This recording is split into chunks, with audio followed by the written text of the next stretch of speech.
पेण तालुक्यातील वरप येथे पहाटेच्या सुमारास वडखळ पोलिसांनी धडक कारवाई करत एका 78 वर्षीय वृद्धाला गांजा बाळगल्याप्रकरणी अटक केली आहे। आरोपीच्या राहत्या घराच्या शेडमध्ये गांजा आढळून आल्याने परिसरात खळबळ उडाली आहे। गांजा विक्रीच्या उद्देशाने स्वतःच्या ताब्यात बाळगल्याचा आरोप आरोपीवर करण्यात आला असून त्याच्या विरोधात अंमली पदार्थ प्रतिबंधक कायद्यानुसार गुन्हा दाखल करण्यात आला आहे। पोलीस नोंदीनुसार 11 ऑगस्ट 2026 रोजी पहाटे सुमारे 1:05 सुमारास मौजे वरप तालुका पेण पोस्ट पाबळ येथे ही कारवाई करण्यात आली। लक्ष्मण महादू मनवे वय 78 राहणार वरप तालुका पेण असे आरोपीचे नाव आहे।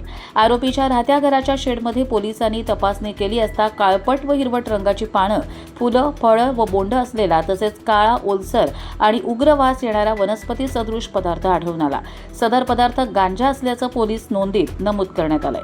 पोलिसांच्या म्हणण्यानुसार मानवी शरीरावर परिणाम करणारा हा अंमली पदार्थ आरोपीने आर्थिक फायद्यासाठी विक्री करण्याच्या उद्देशाने स्वतःच्या ताब्यात ठेवला होता। त्यामुळे आरोपी विरोधात वडखळ पोलीस ठाण्यात गुन्हा रजिस्टर क्रमांक 105/2026 नुसार गुंगीकारक औषध द्रव्ये आणि मनोव्यापारावर परिणाम करणारे पदार्थ अधिनियम 1985 मधील कलम 8 क व 20 ब अन्वये गुन्हा दाखल करण्यात आला आहे। या कारवाईत पोलीस निरीक्षक संतोष जाधव यांच्या मार्गदर्शनाखाली सहाय्यक पोलीस निरीक्षक जाधव यांच्या पथकाने सहभाग घेतला।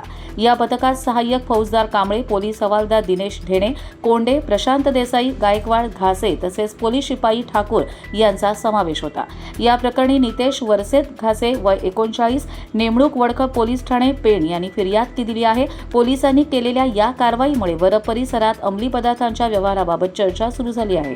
प्रकरणाचा पुढील तपास वडखळ पोलिसांकडून सुरू आहे। कर्जत लाईव्हसाठी अमोल कुमार जैन, रायगड।